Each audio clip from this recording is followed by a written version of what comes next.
कल के एपिसोड में हमने सीखा था कैसे ऑब्जर्व करना रिएक्ट करने से कहीं ज्यादा ताकतवर होता है।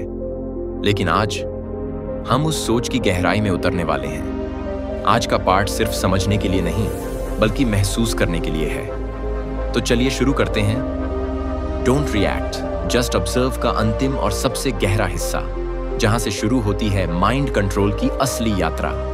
क्योंकि आज जो सीखोगे वो तुम्हारे सोचने का तरीका हमेशा के लिए बदल सकती है।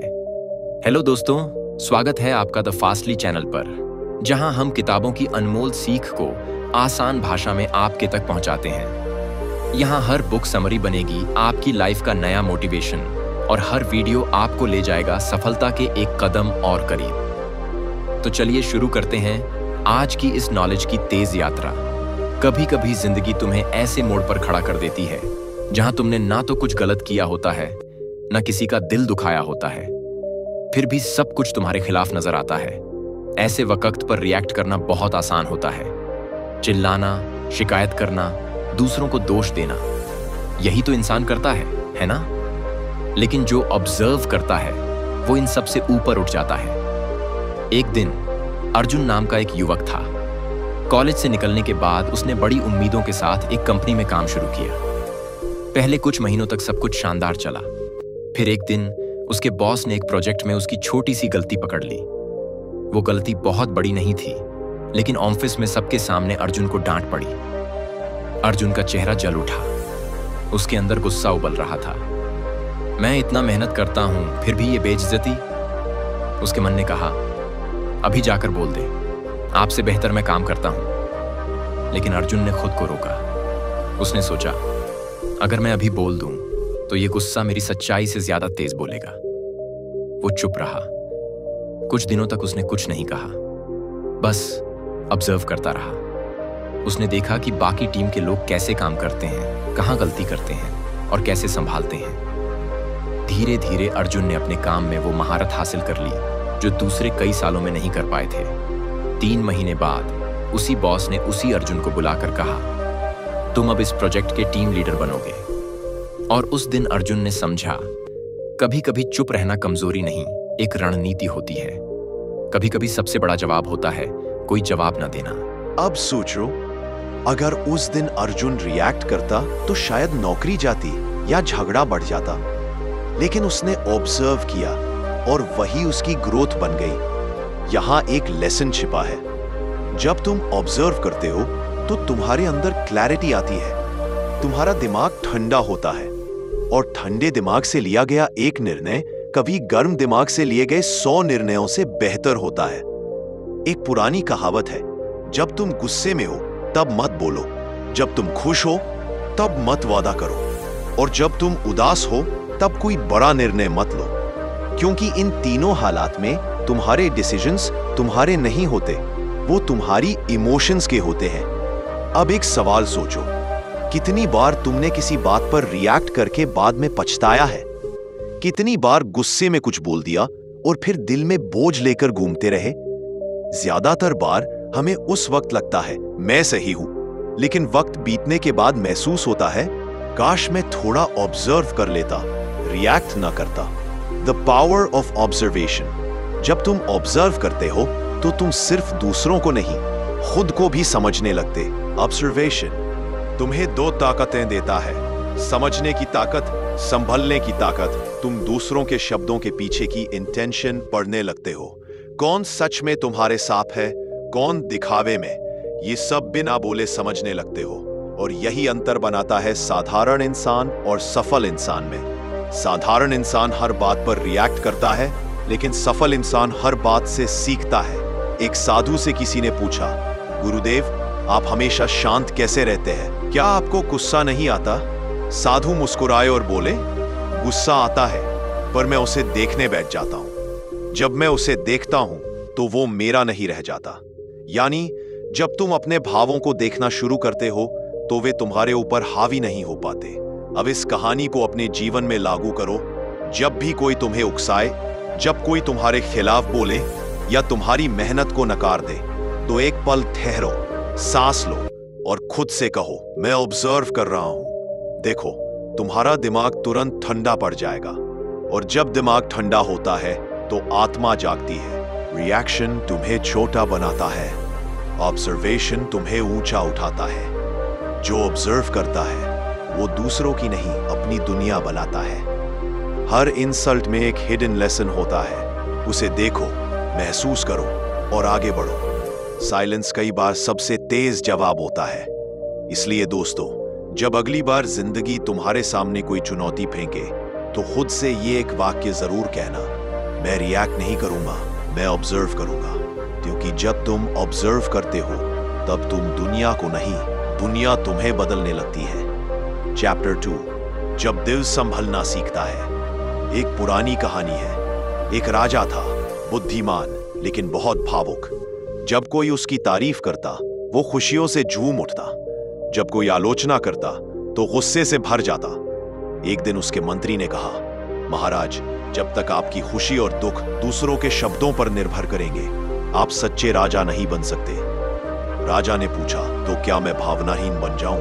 मंत्री मुस्कुराया, नहीं महाराज, भावनाहीन नहीं, भावनाओं का मालिक बनिए। और यही है इमोशनल डिटैचमेंट का अर्थ। भावनाओं को दबाना नहीं, बल्कि उनके ऊपर अधिकार रखना। सीन 1, भावनाएं तुम्हें चलाती हैं। जब तक तुम उन्हें नहीं समझते, सोचो, तुम्हारे साथ जब कुछ गलत होता है, किसी ने तुम्हें धोखा दिया, इंसल्ट किया या तुम्हारी मेहनत का फल नहीं मिला, तो क्या होता है? तुम इंस्टेंटली रिएक्ट करते हो।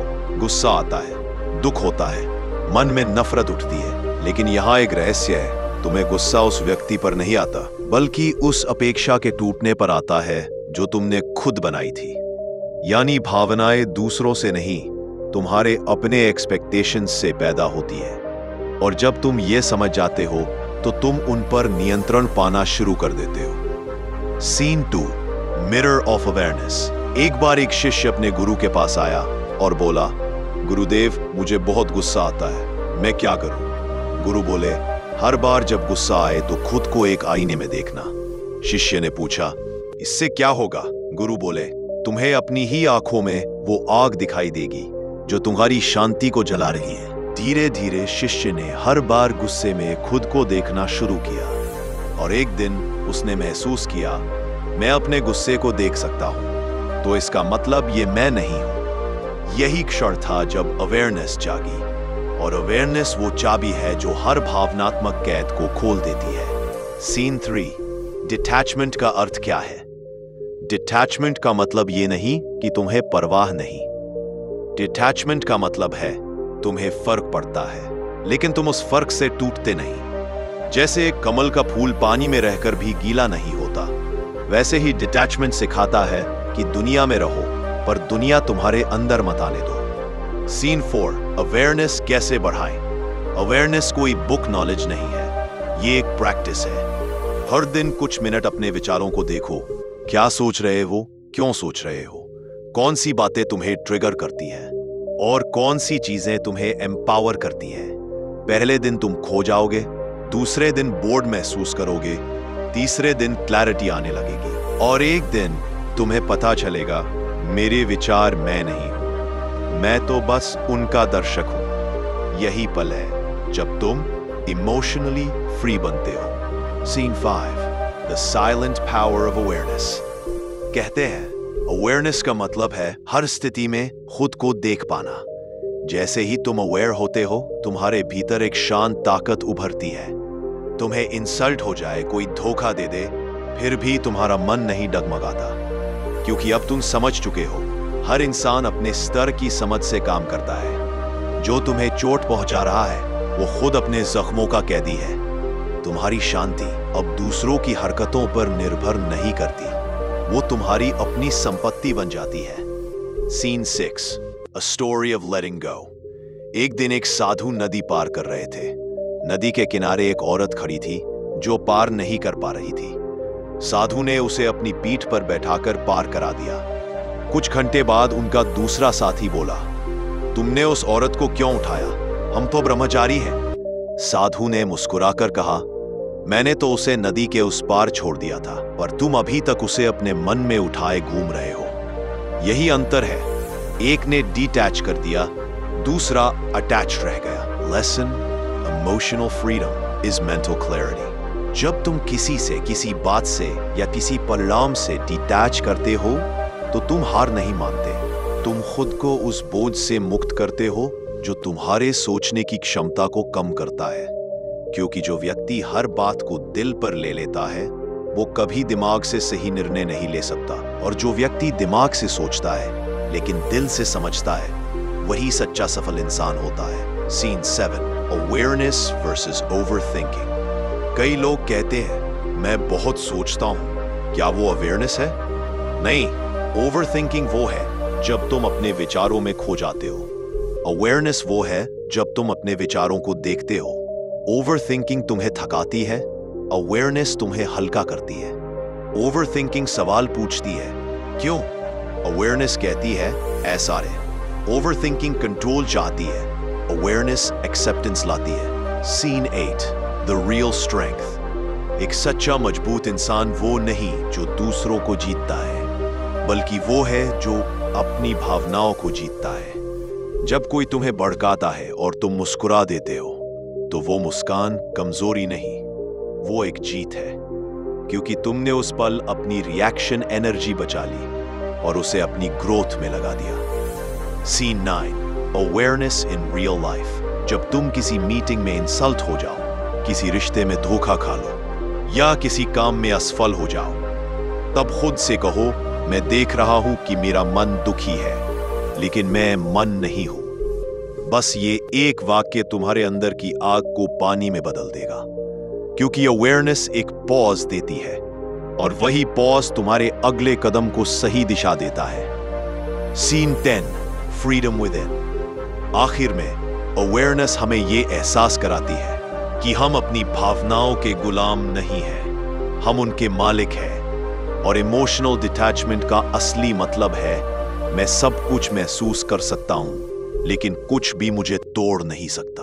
ऑब्जर्व करना सीखो, अपनी भावनाओं को समझो, और जब दर्द आए तो भागो मत, उसे देखो, क्योंकि जो उसे देख लेता है वो उससे ऊपर उठ जाता है। तो दोस्तों, आज की वीडियो यहीं समाप्त होती है। मुझे पूरी उम्मीद है कि आपको यह कंटेंट बहुत पसंद आया होगा और आपने कुछ महत्वपूर्ण सीखा होगा। लेकिन यह कहानी टॉपिक अभी खत्म नहीं हुआ है। इस वीडियो का बाकी का महत्वपूर्ण हिस्सा आपको कल सुबह देखने को मिलेगा, तो कल का वीडियो देखना बिल्कुल मत भूलिएगा। अगर आपको यह पार्ट अच्छा लगा तो प्लीज वीडियो को लाइक करें और कमेंट में हमें बताएं कि अगले पार्ट में आप क्या क्या जानने के लिए सबसे ज्यादा उत्साहित हैं। और हाँ, अगले पार्ट को मिस न करने के लिए अभी चैनल को सब्सक्राइब करें और बेल आइकन को भी दबा दें। हम मिलते हैं कल सुबह के वीडियो में। तब तक के लिए अपना ख्याल रखिए और सीखते रहिए। धन्यवाद।